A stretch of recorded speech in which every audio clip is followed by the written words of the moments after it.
Hey everybody, so this video will be a little bit different than my usual content. I actually got a lot of feedback from people about making longer form videos and with commentary, and so I'm pretty excited to start doing that because that is pretty interesting. And you will actually notice that this video is not about openpilot, and that's because my Comma 3 is currently out of service just for a little while, and in the meantime I thought that I would make a video on the BMW driver assist system for anybody who's just curious on where normal manufacturers are currently at with their systems compared to something like openpilot. And for anybody who's just interested in buying a car with this package, you get to see what you pay for. So in this first part of the video, I'm just using the system on city roads. You can see here, much like other systems, if you have no lane lines, it will not work. So that is a pro for openpilot, where it will pretty much work anywhere. And yeah, you can see here I'm just driving the whole way down. It is doing the longitudinal, so it just has it set to 25 miles an hour, and when you do hit the brakes, the system does turn off.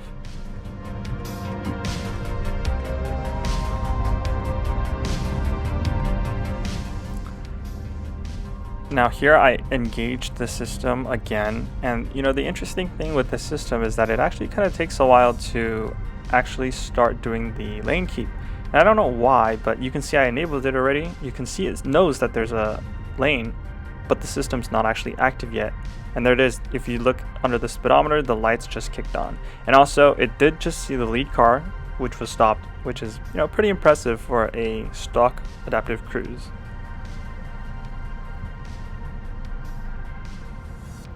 And here you actually see the acceleration from stop, and compared to like the stock Hyundai system, it's actually really responsive and it's quick. You can see like I'm off the line and I'm not far at all from this lead car, so that's pretty impressive. openpilot long doesn't even accelerate this fast either. And here you will see me nudge the wheel every couple seconds. The system does have driver monitoring, but it doesn't work in situations like this. I'll probably get more into it later on in the video, but yeah, I'll have to squeeze the wheel every couple seconds because the screen kind of shows a little message to get my hands on. When you do turn on the turn signal, the system does turn off. The lane keep system turns off, but it still keeps the adaptive cruise on. And you can see that time it locked onto the lanes pretty fast, and it works pretty well. Now again, here I turn on the turn signals, and of course it turns off, so unfortunately there's no left turn that I can show here, which kind of sucks. I think that manufacturers need to figure out how to get laneless, but oh well. And here after I make the turn, you can see it actually does not engage the lane keep just yet. The icon is still gray, which is pretty surprising. The longitudinal policy in this is pretty decent. It's not harsh. Up there, it just got the lane keep there, but the longitudinal policy in this car is actually pretty decent. It is a little bit harsh in some situations, which is kind of annoying, especially when the lead car is not braking particularly smoothly. And here I'm just recording a quick little video on what I see on the cluster in front of me. But yeah, you can see here as far as the torque goes on the steering, it's actually pretty decent. It's making this curve pretty well. openpilot and my stock Hyundai system have no problems here, but it is a little tricky to see the lane lines there. I think my Hyundai system probably would have disengaged there.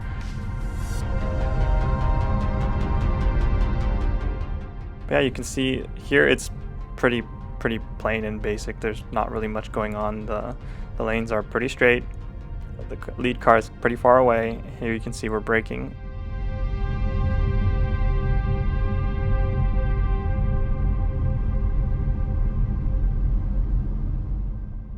But yeah, here it's not very interesting. We do pass some intersections and it does work.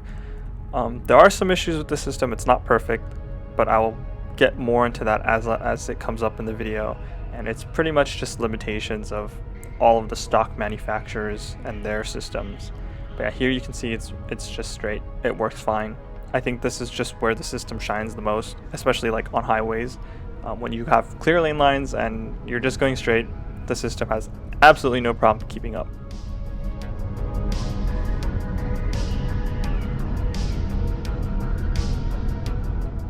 So here you can see right up ahead there is a curve coming. It's not, the craziest curve in the world, but it does handle this pretty decently. And here you can see not a problem. And the torque is pretty good, and it does feel very hard coded because it is using the lane lines, so it basically never drifts. But that hard coded feeling, you may or may not like it, just because in some situations, it feels like someone coded that in, that maneuver or whatever, But here you can see we're passing an intersection, not a problem. It's still, driving forward, which is pretty good. There's some issues with that I'll get into more later in the video. So here I'm just about to pull over and I'm gonna redo the navigation system just because I wanted to show you guys the system can actually do some pretty interesting things with the navigation and the driver assist system. So interestingly enough, BMW has something that's kind of similar to Tesla's Navigate on Autopilot, or openpilot's Navigate on Openpilot, where you can set a navigation destination on the infotainment, and when you're on the highway it will actually make lane changes for you and take exits, which is pretty interesting. Here you can also see the augmented reality navigation on the system. I don't really find this useful. It's cool, but I don't think I would ever use it, just because I can look ahead, I can see everything in front of me, and the map works fine to tell me where to turn. I feel like it's a little distracting if anything, but yeah, it's pretty interesting that this car has it.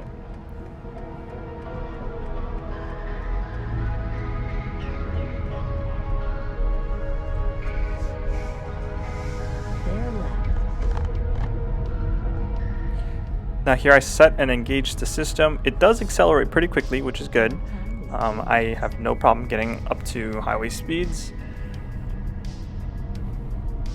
And here again, it's pretty easy. It's just following the lane lines. It's just tracking the car in front of me. And when I turn on the turn signal, the system does disengage. And I move over 2 lanes because I want to show you guys the automated lane changes. Now, I don't actually execute them properly in this clip. There's a clip later on in the video that shows it working, but I do mess up in this clip. Now you can see here pretty much just how well this system works on the highway, and I think that's mainly where this shines. Much like other car manufacturers like Hyundai, these systems just really work well on the highway when there's clear lanes and there's very predictable traffic. And yeah, you can see it works very well. Now we are coming up to an exit. If you kind of look closely to the cluster, you may or may not see it, but it does show the adjacent lane there. You can see it, and a spot. Now I don't do this correctly because, okay, you can see the system's not even active here. The light for the lane keep is not even on. It's just gray, and you can see I'm just drifting over here, and that's because when you want to use the lane change function, you actually just need to tap the turn signal stock and not actually engage it all the way, because when you do, it just turns off the system and it doesn't actually do the lane change, which is kind of weird, but I guess it makes sense because it'll just turn off the lane signal once you do make the turn or make the lane change. You can see it take the exit here. It does lose this a little bit, so you can see the takeover warning on the cluster there for a second, and it takes this curve pretty well. Now the system is actually pretty interesting because you can see it's driving much slower than the speed I have it set at, so it knows that I'm taking an exit and it knows that there are curves here, so it knows to drive slow. It does mess up on this curve. You can't see it, but the cluster does tell me to take over, and it does miss the lane lines here.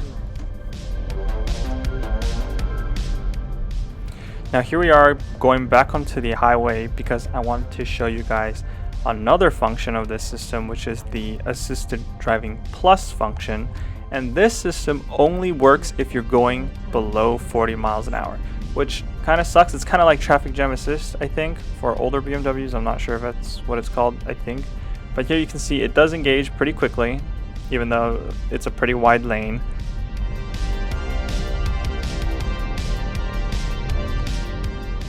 And of course, these types of systems don't handle merges at all. So I kind of take over here and I squeeze behind this Corolla.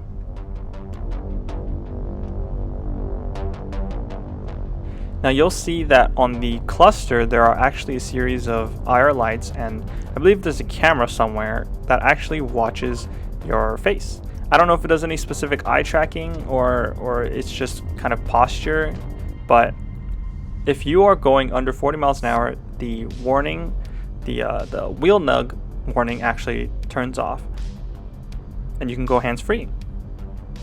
Now in a second here, you'll see the screen for the Assisted Driving Plus come up to indicate that it is activated. Here it is. And it's pretty much just telling you what the system is and what it does and liability, yada yada. And I'm just taking a quick photo here just to show you guys what I see in the cluster as well. Now the system does work pretty well. You can see the cluster design is pretty good. It shows you all of the cars surrounding you. I think it uses the cameras and the blind spot monitors to detect where the cars are and the type of cars. But yeah, you can see it's doing a pretty good job here. It's keeping up with the car ahead of me. Now, the one thing that I don't like about the system is that the distance between you and the car ahead, there's no button to adjust the distance. If you want to adjust the distance, you got to dig into the infotainment, and there's only there is three modes. I think it's like near, far, and medium, and in this mode I think it's set to medium. But it kind of sucks that they don't just give you a button to use on the steering wheel like every other manufacturer does. Oh, also you can see there the Explorer just cut in right in front of me. Now it was a little bit harsh. It doesn't really handle cut-ins all that well, unlike other systems do. But I think that's just an issue with the radar and how it detects cars too late.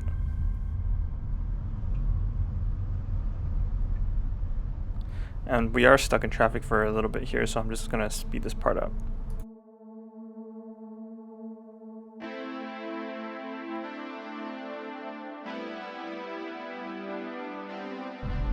Okay, so as we get near the destination, you can see the camera turned on for the AR nav, and here I was kind of expecting it to switch over 2 lanes. I don't know if it's because the Assisted Plus system was enabled, so it doesn't do that, or whatever the reason is. Maybe there was too much traffic, I don't know. It didn't even prompt it, but it did not take this exit, which I wanted it to.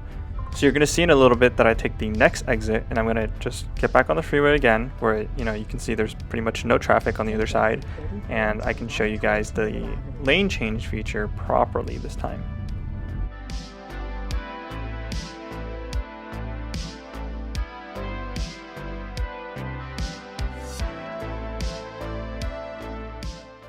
So here we are pulling onto the highway yet again. You can see this side has much less traffic, so we can try the system without the Assisted Plus function on. And I'm switching over a lane even though my next exit is just right up ahead. And on the system it actually prompts me to change lanes, and this time I do it correctly. I only tap the stalk, and here we go. You can see the system actually changes lanes. And it's actually pretty comfortable. It feels very similar to the openpilot lane changes. Now obviously it doesn't just do this when you want it to. It requires you to have a navigation destination set. So when you're just using the system normally, it won't do any lane changes unless you're getting close to your exit. Now the BMW system here is actually kind of interesting because it does start to slow down even though there's no lead car. I'm not sure if it uses navigation or not for this, but it does. I think there's a function in there that shows something about slowing down, but if you kind of go back, you'll see that the car actually started to slow down before it actually detected a lead. And here we just have a little bit more sped up footage on the same roads we took earlier.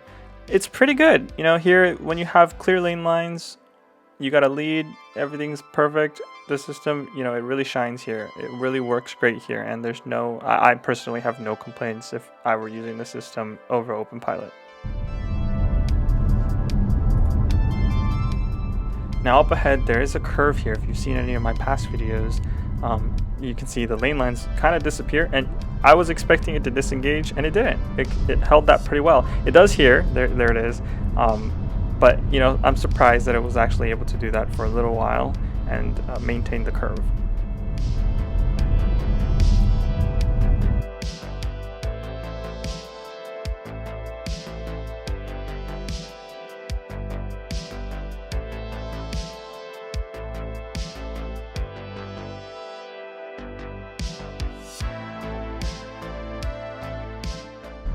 So here I wanted to kind of show the BMW's park assist feature, just for anybody who is interested in purchasing this car and is interested in this feature.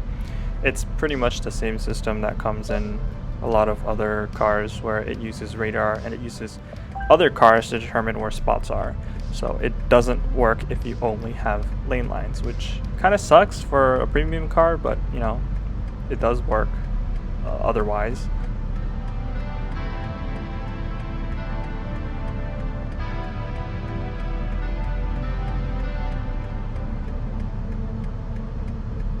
It is pretty good, surprisingly. You can see here that it's backing up into the spot actually, and it's pretty smooth. You can modulate the brakes yourself if you want to go slower. So if you don't like what the system is doing, you can always kind of override that. And because I backed in, there's no pull-out feature. Otherwise, if you had pulled in, it would actually, when you get in the car again, it'll give you a button to use the reverse assistant, which will actually back out of the spot for you.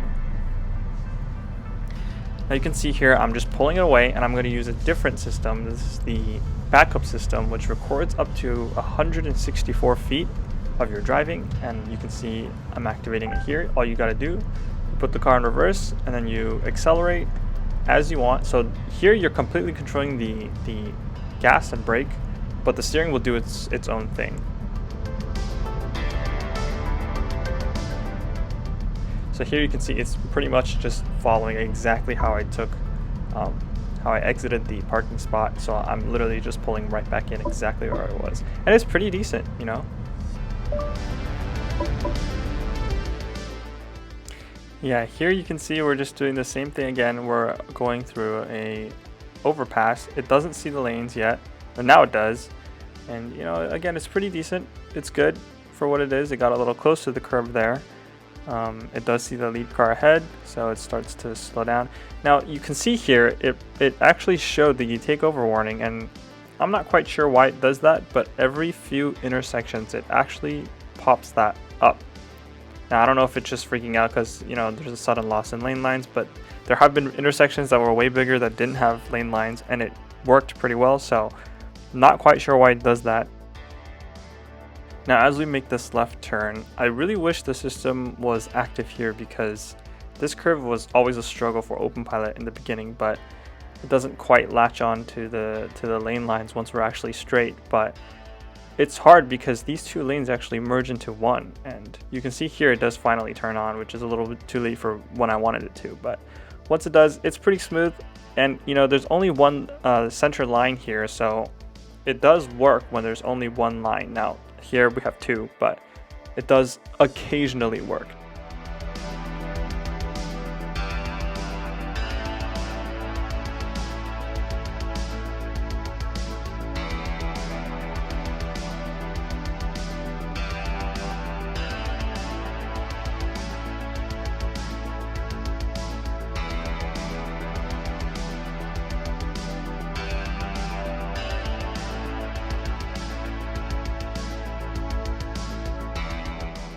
Now coming up on this intersection, openpilot always gets the lane wrong here, and I don't know why. You can see I was expecting it to do the same in this system, but it actually stayed behind this car. Openpilot, for whatever reason, always ends up in the right turn lane when I want to go straight, and I don't know why. But here it did it pretty well. I was expecting it to fail, but it works.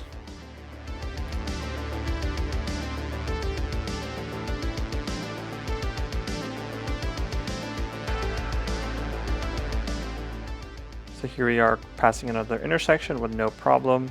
The system does freak out here for some reason. I think it was just because I had my hands off for too long, but it does work. Now you can see I'm actually manually driving here for a little while, because the system, it does know you're in a lane. If you see the cluster, it thinks that I'm on the left side of this giant lane. And that's the issue with these systems, is because it requires, you know, two edges of a road to determine where you are. So I actually move over a little bit, and the system actually engages because it thinks that this is one giant lane, which is not good. You know, it's not natural. There are parked cars, so this won't actually work. You know, whereas openpilot, that system, you know, it's flawless. It knows where to drive on this road. It knows to avoid the parked cars. Where this system, it just thinks that this side is one giant lane, and it's not great. You can see it is driving well here, but it is pulling kind of right, and I'm just kind of holding the wheel because I don't really want to hit the parked cars. Here I am just stopping for the stop sign, and I will re-engage it again, but again, if I don't kind of properly align myself in this, it doesn't really activate. And here for the rest of this little portion, it just doesn't activate. Only the longitudinal works. So that's pretty much the end of this video. I guess my opinion on this BMW system is that, you know, it's decent for what it is, but it's definitely no comparison to openpilot. And I hope you guys enjoyed the longer format and the commentary. It's definitely new to me, and if you're interested in, you know, more content like this, please let me know in the comments below. If you're only here for openpilot, I promise that content will be coming as soon as I get my Comma 3 back. And please leave any suggestions on what you'd like to see in the future, whether that's putting openpilot through certain situations, fork overviews, just, you know, please let me know. And with that being said, thank you all for watching.